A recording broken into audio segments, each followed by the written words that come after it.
बिस्मिल्लाहिर्रहमानिर्रहीम। इन कॉम्बिनेट्रिक्स today circular permutations के हवाले से बात करेंगे।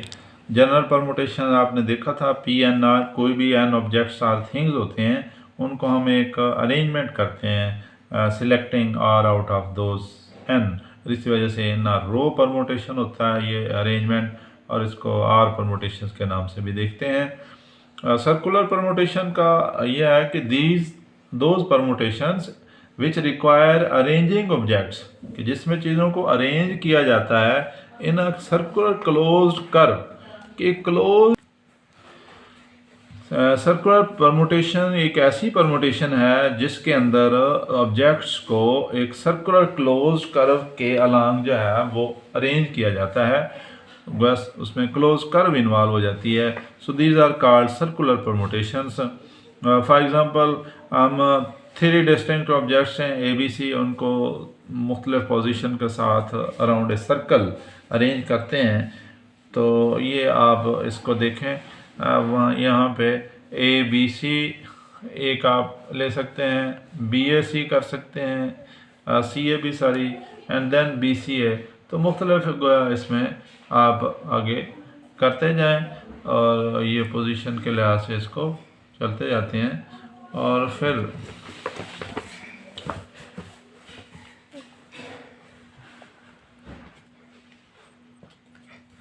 ये आप देखेंगे इन जनरल में यह है कि 2 circular permutations of the same objects, कि किसी भी ऑब्जेक्ट्स की चीज़ें एक जैसी रहें। मसलन आपने लिए हैं 3, उसके अंदर भी 3, तो इनके x1 x2 x3 हैं। तो कोई भी 2 सर्कुलर परमुटेशंस जो होती हैं वो आइडेंटिकल होती हैं if any one of than can be obtained by the rotation of the other. क्या आप एक से दूसरी को ले सकते हैं, दूसरी से तीसरी लेके आ सकते हैं। मसलन जैसे ए बी सी ए बी, तो आपस में इनको ऐसे क्लॉकवाइज चलते जाएं, ए बी सी, ए की जगह सी ले आए, सी ए बी, या दूसरा इधर से हो सकता था A B C A and C A B. यानी यहाँ से देखें, ए मैंने ऐसे ये किया ए बी सी, फिर क्या करूँगा बी सी ए, और फिर ये सी से सी ए बी। तो ये सर्कुलर परमुटेशंस है। आगे एक डेफिनेशन आपके पास है जो सही, कि let A be a set of n distinct objects, कि अगर आपके पास ये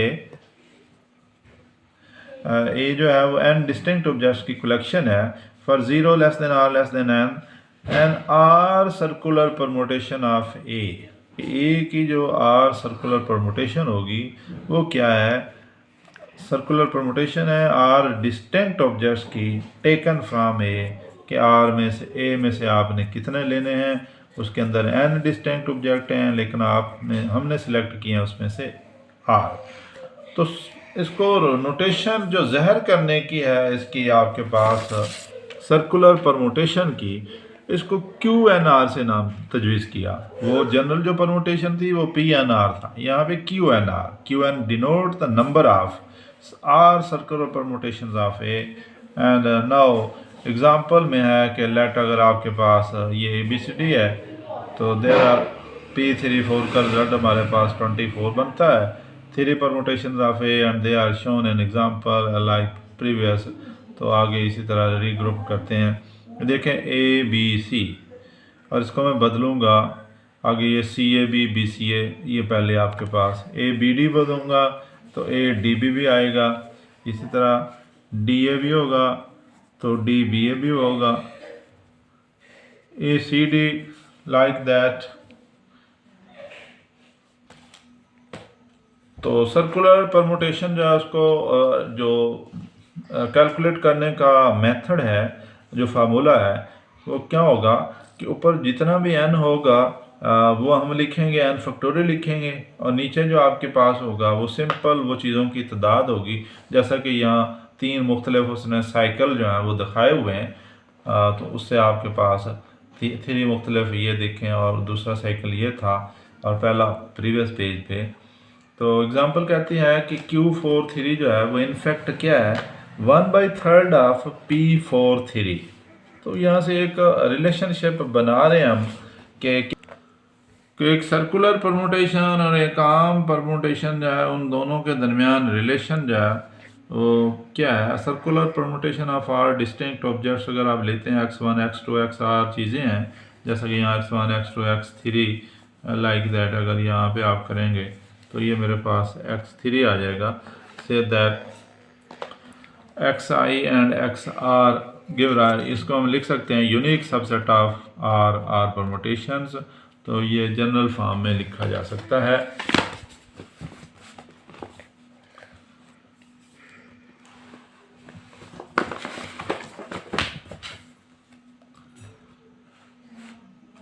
ऑब्टेन थ्रू अ रोटेशन, आप इसको रोटेट करते जाएं और ये सर्कुलर परमुटेशन बन जाए। कन्वर्सली क्या है कि every such subset of r permutations of A, कि ऐसी आर परमुटेशन का जो ए का सबसेट ही होगा, लाजम ए से तो ज़्यादा नहीं हो सकते, वो यूनिक आर सर्कुलर परमुटेशन रहते हैं। ये रिलेशन आपके पास है कि Q n r can be written P n r divided by r, और यहाँ से अगर आप इसकी डेफिनेशन लगाएं in particular P n n, r की वैल्यू हम एन एन ले लें, तो ये रिलेशन आपके पास n-1 फैक्टोरियल है।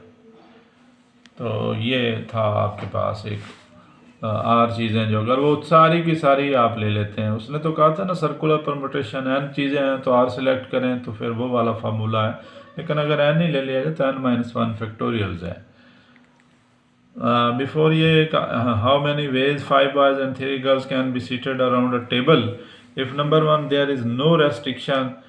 सेकंड में कह रहा है बॉय B1 गर्ल G1 जो है वो एडजेसेंट नहीं होने चाहिए, और नो गर्ल्स आर एडजेसेंट, और जो लड़कियां हैं वो भी आपस में एक दूसरे के साथ एडजेसेंट ना हो। एडजेसेंट का मीनिंग आप जानते हैं कि एक अगर सीट आपने कुर्सी रखी है तो अगली कुर्सी पे वो उसी से क्या कहते हैं boy B1 and girl G1 नहीं होना चाहिए। इस तरह दो लड़कियां जो है वो भी इकट्ठी नहीं बैठ सकती।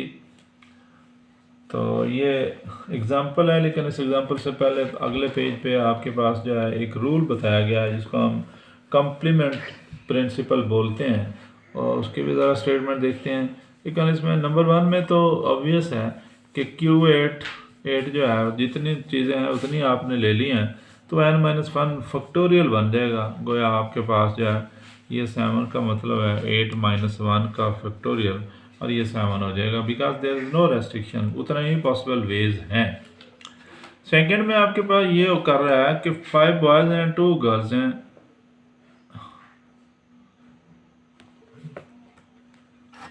There are 5 boys and 2 girls not including G1 can be seated in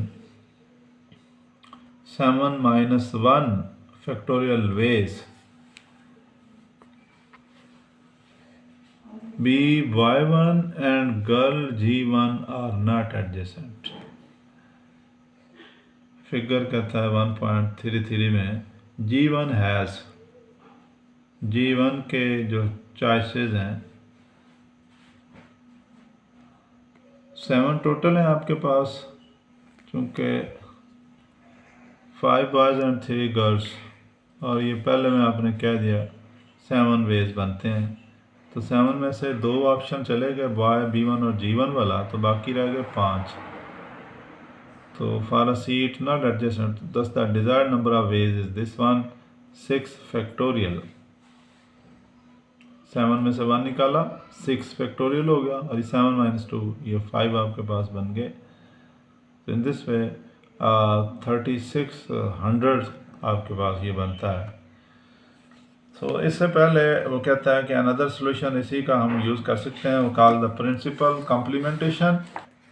principal of complementation, if A subset of a finite universal set U, अगर U को यूनिवर्सल सेट है, ए उसका एक फाइनाइट सबसेट है, तो U डिफरेंस A की cardinality आपके पास कैसे लिख सकेंगे?